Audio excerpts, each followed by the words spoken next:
Bazaar, and I'm here with Mike Finn, and this is the latest.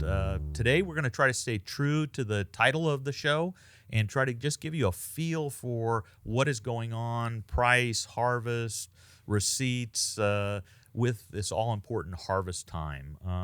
First, let me just talk about a little bit of what we're seeing in the field. I think it's a little unusual. We all thought that maybe this was going to be a early harvest, and for some it was. Hey, June was hot, right? Yeah. Consistently. Yeah. July, I should Yeah. say, I guess, was consistently hot. And you had water Right. issues that were stressing people. So I think we all thought, boy, it's going to be real early, and for some it was. But then we're also seeing that there's others that it's actually a little late.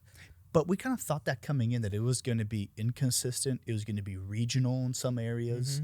That the stress guys were going to come in really early. The better orchards were probably going to be a little bit more lagged behind. Yeah, and I would have thought maybe even normal timing. So, I mean, I'm using an example, our Jerry Magdaleno, right? And he started shaking 2 days ago, and he said that was the latest he ever has. Right. Scott Eastham, who has a non-pearl wood colony block, is finished. And it wasn't stressed. I mean, he put plenty of water on it, right. right? He didn't have any water issues. Right. The extreme would be those people who were deficit irrigating. Yeah. Who probably were the first guys through the door. Yeah. So it's a little bit of everything. Yeah, and I think we're feeling some of the effects of the smoke that we're getting. So some of your drying times are starting to delay again. That we had that problem last year. So that's a little bit about harvest. We're fairly early in it. Maybe as an indication of that, let me just switch to the huller. They've received approximately, I'm talking our own huller, 20% of what they assume they're going to get. Across all varieties or just the non-pearl? They're receiving pollinators as well. I'm just looking at sort of gross pounds. Total receipts. Yeah, total receipts of what the huller has received. And then they've run approximately 10%. Okay. And I think that probably is the same for us, right, as a processor. Well, we've received about 9-10% of our estimated handle. Which makes sense, right? Yep. Our huller, Yep. okay. So that's how early you are in the thing. Receipts into the huller at 20%, all the way through to the processor somewhere around 10. Yep. And then if you went regional, the north is probably behind that, right, as far as when they would harvest and that. I know Ron was telling me that turnouts that started poor, traditional, he's saying that they're now very close to last year. So there's been that improvement that's happened.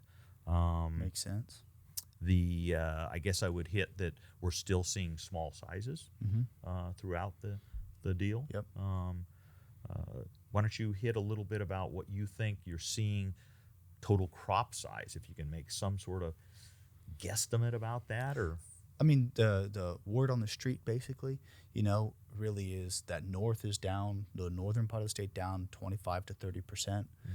The west side of the valley, Fresno County, kind of looking around that 25 to 30% down as well. You move into Kern County, and you're probably looking maybe more like 7 to 10% down.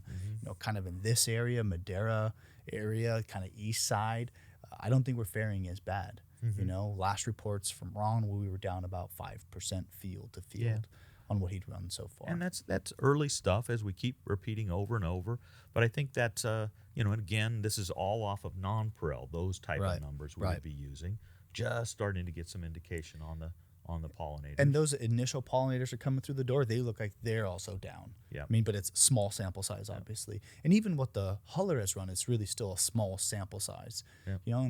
We're talking to Ron this morning. He said, look, if I make one big run and it's up or down one way, it's going to really dramatically change my overall number still. Yeah. So it's still early days, I think we should really stress. Okay, so then I'm going to summarize that to say the industry is maybe using still 2.8, which is our estimate, maybe up to 2.9. That's still kind of the working number that we're still seeing. Okay, why don't we transition from that to the all-important pricing? So if we kind of go back to that objective, you're 50, 60, 70 cents higher, depending on the item, than you were when before the objective came out. The shining star out of all of that had been that non-pearl in-shell. Yep. That has now kind of lost a little bit of its steam. The Indians, I think, have bought what they need for now. Kind of want to see logistically how things play out, because containers may be at the port but not be on a vessel, so you don't really know what your position is as an importer. You don't know where your cargo is. So let the dust settle a little bit, figure out where I am at. So in shell, generally, independents, non-pro, they've cooled off a little bit. Liquidity there is limited. Kernels, on the other hand, I mean, we're seeing robust demand there. Prices have ticked up on kernels, so very, very positive on that. And we have a position report coming out. Yeah, and I would cut in there when we're talking about pricing that when you talk about cooling off on in-shell, there's no panic there, right? Because, I mean, that was a driving thing. And again, if you think about it's an important commodity that we make, but it's a very slice of the grower's deal. I mean, 15%. Maybe 17% on big years.